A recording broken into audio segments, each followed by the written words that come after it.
మావా ఇది ఊటీలోనో కొడైకెనాల్లోని 5 star hotel అనుకుంటున్నారేమో. కాదు మావా, మన కందుకూరులో మాదాలాస్ ఎమరాల్డ్ ప్లాజాలో ఉన్న నక్షత్ర గ్రాండ్ మావా. నేనైతే లోపలికి వచ్చి చూసిన వెంటనే మంచి ప్రీమియం లుక్ అయితే కనిపించింది మావా. ఇంత పెద్ద లగ్జరీ రూమ్స్ అయితే కందుకూరులో నేను ఎక్కడ చూడలేదు మావా. అదేంటి మావా, ప్రతి రూమ్కి ఒక మినీ ఫ్రిడ్జా, వాటర్ కెటిల్ కూడానా?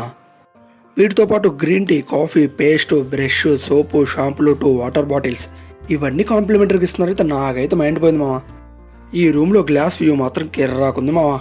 రూమ్ బాయ్స్ ఎప్పుడు అందుబాటులో ఉంటారు, ఏం కావాలన్నా క్షణాల్లో తీసుకొస్తున్నారు మావా. ఇక్కడ ప్రైజెస్ అయితే బడ్జెట్ ఫ్రెండ్లీలో ఉన్నాయి. ఇంకో బంపర్ ఆఫర్ ఏంటంటే మన ఫాలోవర్స్కి 10% డిస్కౌంట్ కూడా మావా. ఇక్కడైతే 3 టైప్స్ ఆఫ్ రూమ్స్ ఉన్నాయి: suite rooms, executive suite rooms, ultra deluxe rooms. కందుకూరులో కార్ పార్కింగ్కి చాలా ఇబ్బంది పడుతున్న సంగతి తెలిసిందే. ఇక్కడ ప్రతి రూమ్కి కార్ పార్కింగ్ ఉందని తెలుసా మామ మీకు? మీరు రూమ్స్ బుక్ చేసుకోవాలి అనుకుంటే స్క్రీన్ పైన కనిపిస్తున్న నెంబర్కి కాంటాక్ట్ అవ్వండి. 9392272798. ఇలాంటి మరెన్నో వీడియోస్ కోసం మన కందుకూరు పేజీని ఫాలో అవ్వండి. Thank you.